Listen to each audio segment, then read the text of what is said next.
So our objective today is to understand how to factor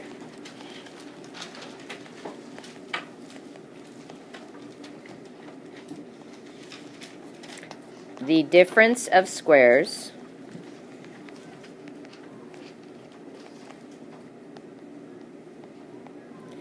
and in us doing this, it forces us to review how to get the difference of squares. There you are. Where were you, bub? Okay. We're just starting our notes, so. Oh, he hurt his finger, it looks like. Shh. How to get the difference of squares. Okay. And we're also going to review square roots. All of that is part of what we're doing. So we have a lot of old and a little bit of new, okay? Armand, just to let you know that tomorrow you'll be going to Portable G, Mr. Mason's portable, for 6th period. Okay. All right, so let's start with what is the difference of squares? How did we get it? What does it look like? So on and so forth. So in Chapter 5, we had problems that looked like this. X plus 2 times x minus 2. And when we either did the matrix or double distribution or the column multiplication, we would get, when we first did the math, x squared plus, minus 2x plus 2x minus 4. And then we'd always look for like terms. So right there. And what I notice is that they are, opposites, so they will cancel out. And it left you with x squared minus 4. Okay? So we're just going to look at this and we're going to write down some criteria, some observations of what we have. So what are some things that you can tell me about what your original binomials looked like in the original problem? So I'm going to write, first thing is you have 2 binomials, which isn't that unusual, bless you, because we had several problems in which you had 2 monomials and you were supposed to do math with them. But not all of them resulted with an answer that was a binomial. Okay, so that's something unique I can write about this guy over here. You get a binomial for the answer. Okay, so what are some things that you notice about the binomials in the original problems? Armand? They have opposite signs. Okay, so we see opposite signs.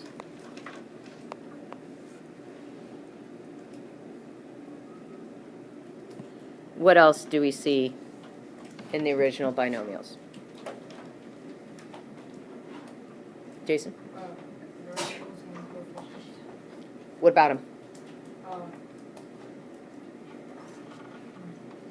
There's 2 of each. Okay, so for each binomial, there's a match, right? So I'm going to write it this way. Same first terms. My goodness. Bless you, bless you. Same first terms, same second terms. So 2 binomials, same first terms, they both had x. Same last terms, they both had 2. One had a sum, one had a difference. Okay, Joshua, we're taking notes, and you need to do that as well. Now look at your answer. What are some features about your answer? Well, it's a binomial. What else?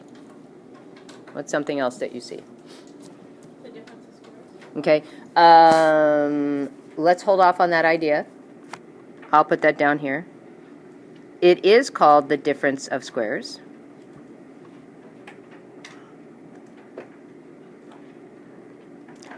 So let's look at it in pieces. Second on our list on the left, we said they had opposite signs. What was true about our binomial answer? Trent? Yeah, it was a subtraction, so it was a difference only. What did you notice about the first term? Originally, it was the same first terms.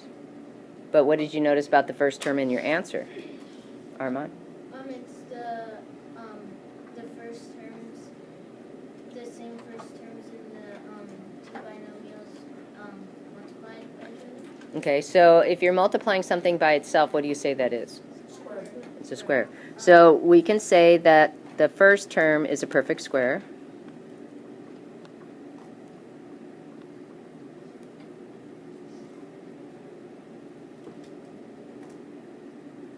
And what can we say about the second term?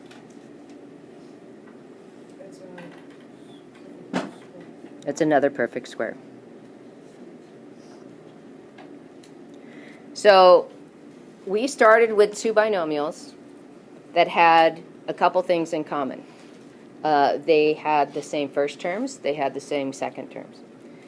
They had something that was different, their signs. And when I multiplied them, magically, those two binomials ended up being one binomial that contained a subtraction symbol, was a difference, and the two terms were perfect squares. And Chloe hit it right. That answer is called the difference of squares. Joshua? What does number 3 and number 4 say? I can't accept trying to read it. Machine or perfect squares, thinking term perfect square. You got to stick up. Stay with us, okay? So this is chapter 5. Two binomials become one. That one is called the difference of squares. So now we go to chapter 6.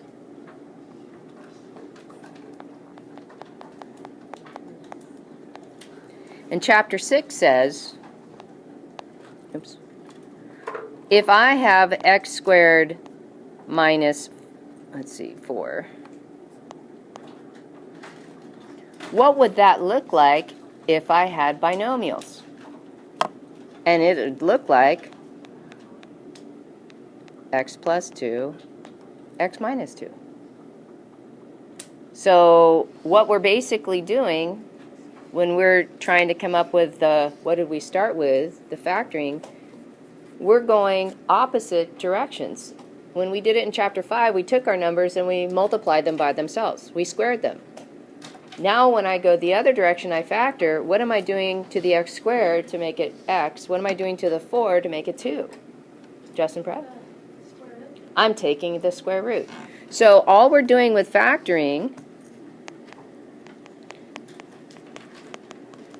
is the opposite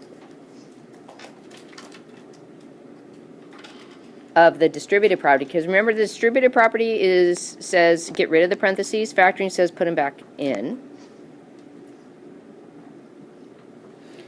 And we're going to take square roots.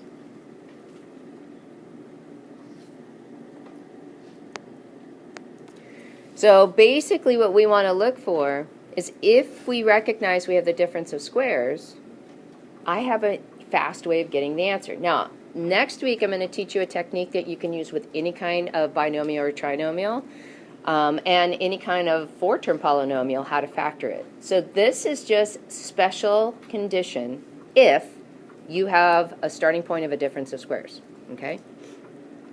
So factoring is the opposite of the distributive property, and we're going to take square roots. Before we squared, now we're going to take square roots. So if you look at this original problem, to get the two binomials by factoring, what you would be doing is taking the square root of the x squared. And by the way, what do you get? Okay, so thinking at the exponents, what happened to the exponent from the original to what I just got when I took the square root? What do you think's going on? No, when I'm taking a square root, I can't multiply something by itself. It's not technically dividing by itself, because then it would be x squared divided by x squared, which would give me 1. Okay, so we'll do a couple problems and I'll ask that question again. Okay. So when I take the square root of the first term, that's going to go in the front of my binomials. When I take the square root of the second term, square root of 4 is 2. That's going to go in the back. And then I'm going to get one sum and one difference. So one binomial gets a plus between the two terms, and the other binomial gets a minus. Now, there is actually no rule that says which binomial has to be in front, but I'm going to tell you, I put the minus in the back, and you'll see why as we get through some examples, okay? So again, anytime I'm asked to factor, the first thing I'm going to do, if I have a binomial, I'm going to check for this. So let's write this down step by step.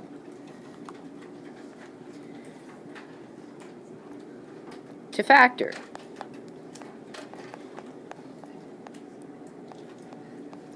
And I need to back up and say something. What's the first thing you learned about factoring this week? Jason? Well, the number that you're factoring it by has to go evenly to each of the numbers. Okay, so what did we call that guy that you were factoring? What was it? It was in the video. GCMF. And what was a GCMF? I know what G and C and F is, but it's the M that's the weird one. I think we talked about it yesterday, Lexi. It's a monomial, because sometimes now what we're pulling out isn't just a number. It could be a number and a variable, or a couple of variables with exponents and coefficients. Okay, Joshua, you're still not paying attention. Okay, so the first thing that we learned about factoring is the first thing I look for anytime I'm given the directions to factor. And for some reason, it's the last thing you guys think about. Should be the very first thing. So look for a GCMF first. Sometimes it's so automatic to say there isn't one because your coefficient in front of your x term or your variable term is a 1. So it doesn't have any numerical value, and if this guy has a variable and this guy doesn't, then they don't have a match. So very quickly we see things and we just move on. But we get so ingrained with moving on so quickly that sometimes we actually skip out on getting something. So I'm going to go through some examples in which students will say, there's nothing I can do, but they've forgotten to look specifically for the GCMF, okay?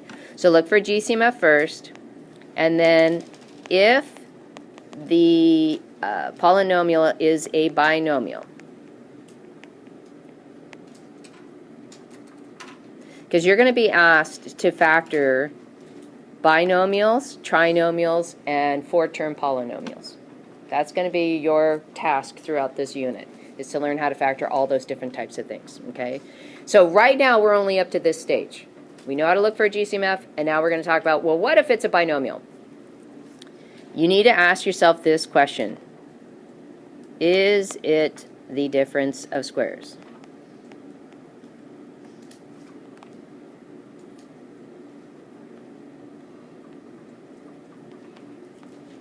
Okay, so that's your question that you need to ask yourself. Is it the difference of squares? If your answer is yes,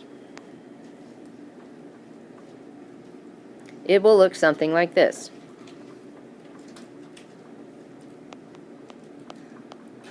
Squared term minus squared term.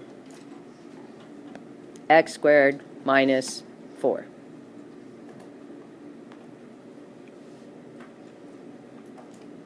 A to the 8th power minus 256. Okay. By the way, how can you tell if a variable is a square? What's going to be true about it? Larkspur? The exponent's an even number. Yeah, you got to have an even exponent in order for it to be a perfect square. Okay, so this is our only option right now. So if we say yes, if it is a squared term minus a squared term, then we have a strategy. To solve, we're going to take the square root of the squared term, and we're going to take the square root of the squared term,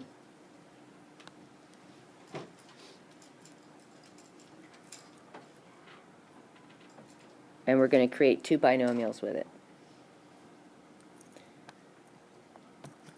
The square root of the first squared term is going to go in the front of each of those binomials. the square root of the second squared term is going to go in the back of both binomials. They take the same position. And then you're going to add signs, 1 plus and 1 minus.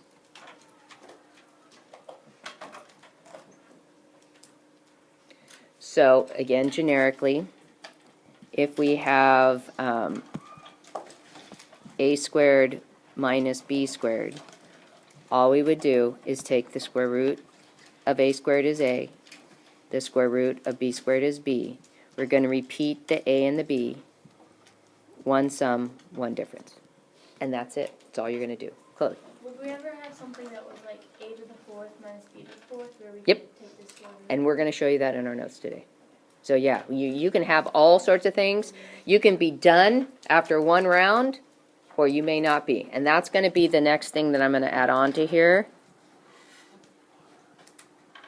Check all binomials that contain subtraction to see if they are the difference of squares. So what Chloe was mentioning is it may go on and on and on depending upon what your values are. I can color code that to a squared b squared, where the square root of a squared, which was a, went in the front of both, and then the square root of the b squared went in the back of both, and then you had one with a sum and one with a difference. And again, I put my difference in the back, and again, I'll explain why when we go through some examples. Armand. This isn't the same lesson that we were supposed to take notes on, right? No, the lesson we took notes on was We're just factoring out a greatest common monomial factor. Okay. Now we have to do more. Okay. Because our answers now are going to be binomials, whereas before we had a monomial times whatever. Okay. All right. So I have one more thing I need to share with you that your book doesn't state, but it is implied. And it goes along with what Chloe asked. When you hear the directions, factor, that is the same thing as saying factor completely. That means don't stop until there's nothing left to do. I was so upset the other day when I was starting to look at homework, and out of 8 people's spirals that I looked at, 6 people did the same thing. When they were multiplying, let's say, this problem out, they would say the answer was this, x squared plus 2x plus 2x plus 4. And they left it like that, gave it a star, and called it a day. That's not the answer. What's the answer? Anish? These people didn't combine like terms. So every answer that they had marked correct was actually wrong because they hadn't finished, because they hadn't gone through the problem completely. And that's what's going to happen, and you'll see it in the notes in a little bit, that there's a time when you factor, but there's still more that can get factored.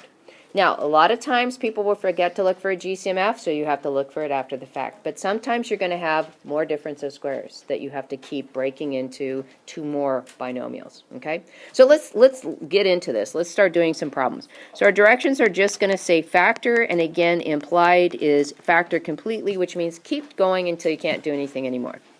So we're going to start off simply, and we're going to give you a binomial, and your question you need to ask first, is there a GCMF? Yes? Okay, what's the GCMF? X3, x minus 3. Okay, that's not a GCMF.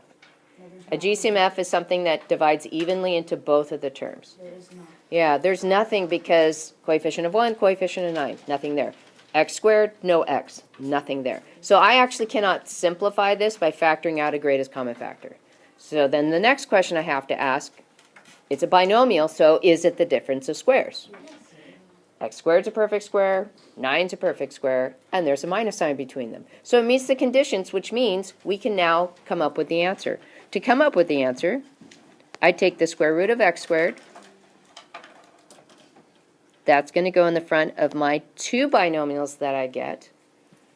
And then I'm going to take the square root of 9, which is 3. That's going to go in the back of each binomial. And then I'm going to add my signs in 1 plus and 1 minus. The only thing I'm going to do is look at that last term, x minus 3. Is it the difference of squares? Yes. X is a perfect square? 3 is a perfect square? No, neither one of those are true. So guess what? I'm done. I have factored completely on this particular problem. There's my answer. Very colorful. X plus 3 times x minus 3. Okay, let's try another one. 16a squared minus 25. Okay, GCMF. 16 and 25, nothing in common. I have an a squared and I don't have any variables. Do I have perfect squares? So here's the problem, is if you have a coefficient and a variable, you have to test both of them. Is 16 a perfect square? Yes. Is a squared a perfect square? Yes. Then that guy is a perfect square. So I can take the square root of 16a squared, and what does that give me? 4a. Okay, is 25 a perfect square? Yes. Yeah, what's the square root of 25? 5. So I get 5 in the back. And then I have, one sum, one difference. And the only place I look is in the second one with a difference. Is 4a a perfect square? Okay. 4 is a perfect square. Is a perfect square? And then it throws it out. So once I have a no, it's called like a counterexample, and I stop. I don't have to look anymore. Now, the reason why I put my negative last is when I finish my factoring, I can just trail my eye to the last binomial, and that's the only one I have to check. I don't need to check the pluses, because I don't have any rules for how to factor a sum of squares. Okay? Do you have to put the subtraction sign last? Or? No, but again, your whole job is you got to keep looking. You got to make sure that you're factoring completely. All right, let's try another one. And each one of these is going to have something a little bit more tricky.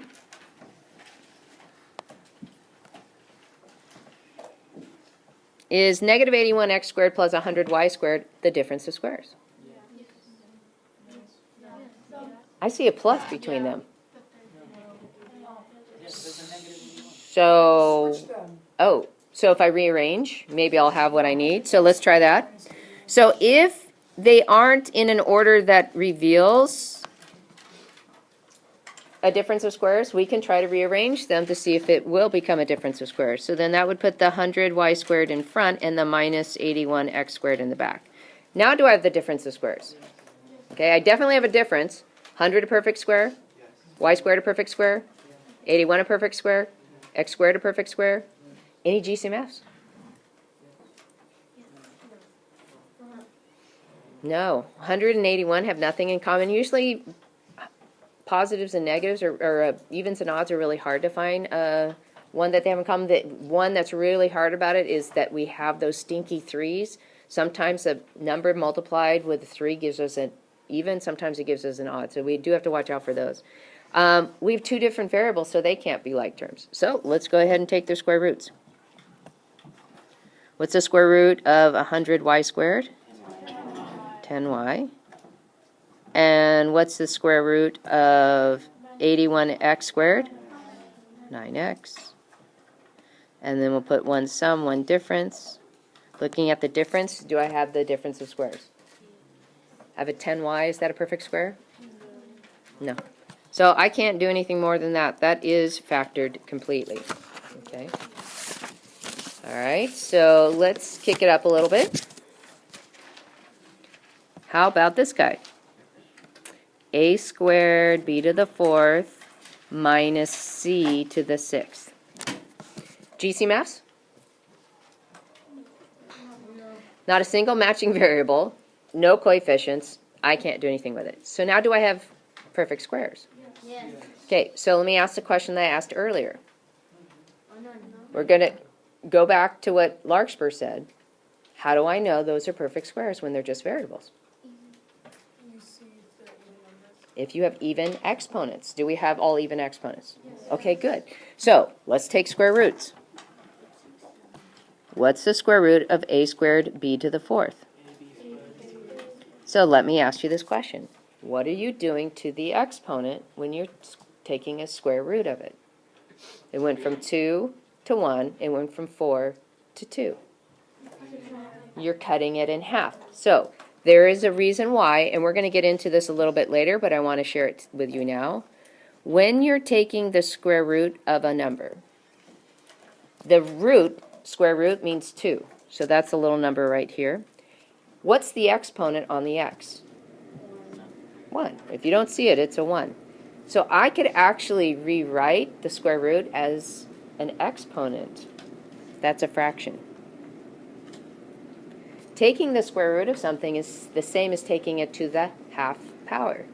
So if I take x to the 4th to the half power, so I'm doing a power to a power, what am I supposed to do with exponents when it's a power to a power? Plus them. Add, subtract, multiply. Oh, yeah. You multiply them. What's 4 times a half? 2. 2. Josie, you with me? You're spacing.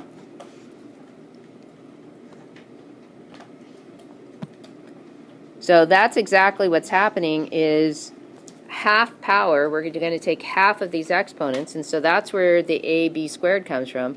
And then what's the square root of c to the 6? C to the, so c cubed. And then we have 1 sum 1 difference.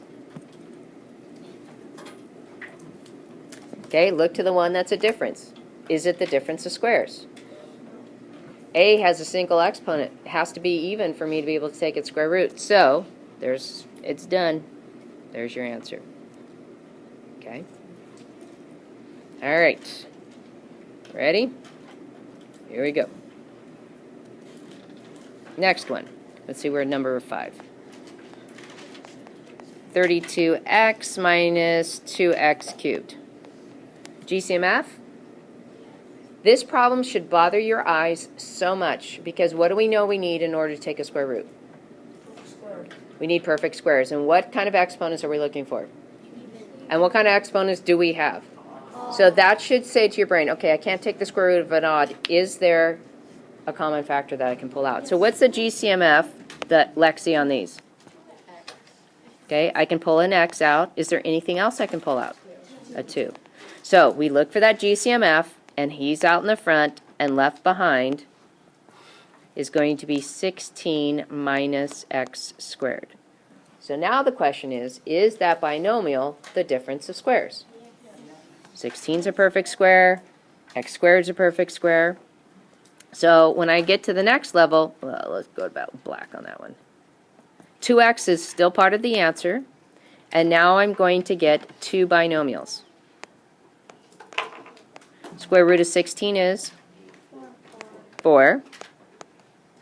Okay, we don't cut that in half. And the square root of x squared is x, so that's in the back. And then we get 1 sum 1 difference. So the only place I need to double check is in the back. Do I have a difference of squares? No. It's so close, right? 4 is a perfect square, but x isn't. It has an odd exponent. So you're done. So now we had more to look for, okay? Next one. X squared plus 16. Is there a GCMF? No. Okay. Is it the difference of squares? No. Why not? Because addition. This little guy right here says sum. This is a sum, not a difference. So guess what? We don't have a way to factor that in the real number system. So what we just say is it's factored. Now, you'll see in the book, it may say prime. Prime means there's no factors for it. But that's not technically true because there's 1 times that quantity, so there are factors. But you can actually factor this in the imaginary system, which you'll learn about in a subsequent math class. Okay? Yep, imaginary system. It's weird. All right, so here comes your doozies. X to the 4th minus 81. Difference of squares? Oh, GCMF, sorry.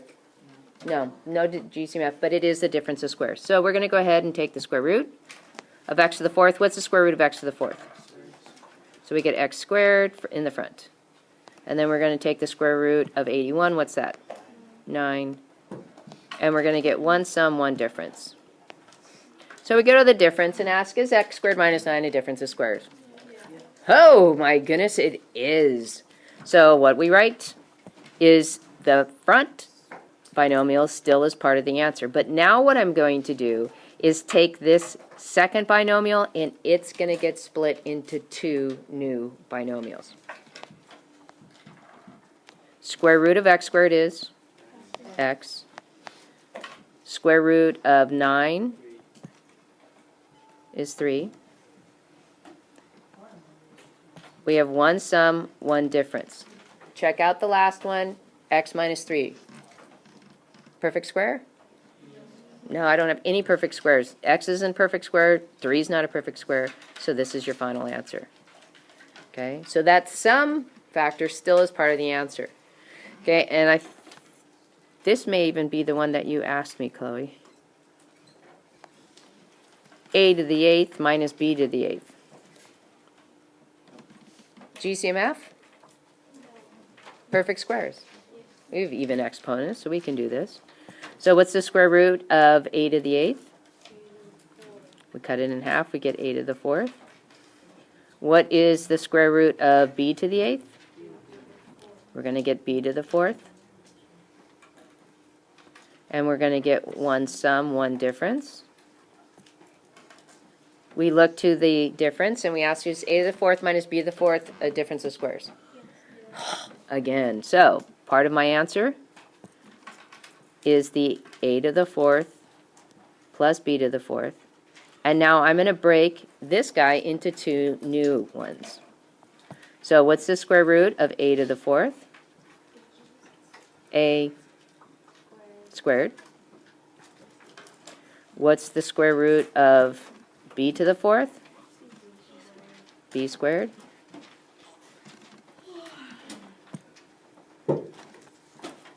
One sum, one difference, and I look at the difference. Is that the difference of squares? Holy moly, it is. So we keep going.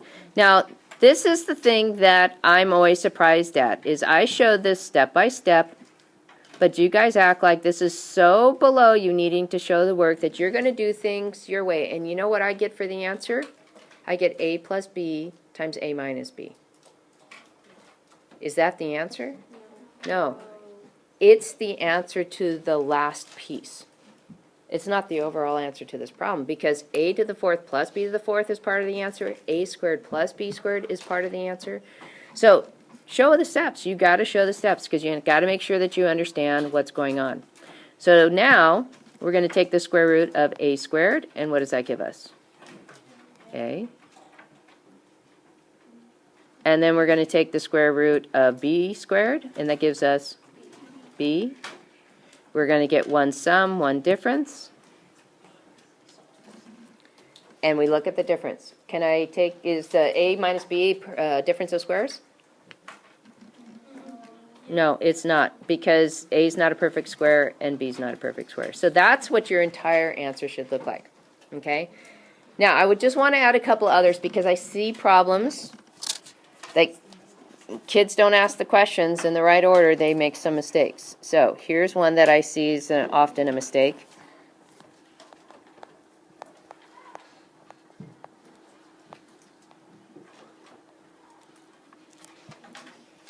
Do I have the difference of squares?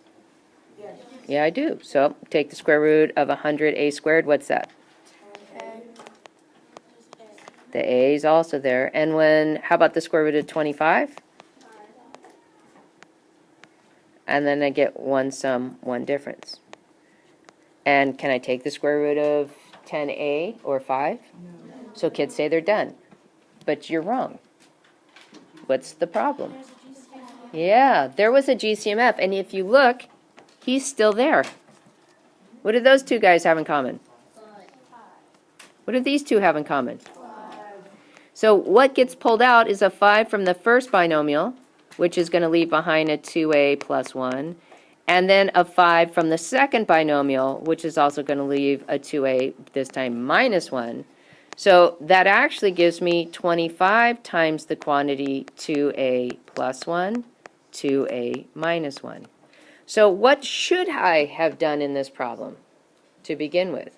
Taking the Look for the GCMF first, because most of the times kids don't see the GCMF because they're done factoring, right? Oh, I'm done, I don't have to do anything more. So what's the GCMF of 100a squared and 25? Not 10. 25 actually goes into that. What's left behind is a 4a squared minus 1. Now this is something I get often. When kids are asked to take the square root, they say, oh, I can take the square root of 4a squared, that's easy. I get 2a and 2a. But then they get stuck at taking the square root of 1. And they're like, you can't take the square root of 1. Yeah, you get 1, because 1 times 1 is 1, and the square root of 1 is 1. 1's a weirdo. He gets all sorts of funky answers. So he's a 1, and then we get 1 sum, 1 difference. So it's actually a lot faster if you take the GCMF out first, and don't hope that you're going to find it later. Okay? So that's what your homework's going to be about tonight. All right, good luck with that.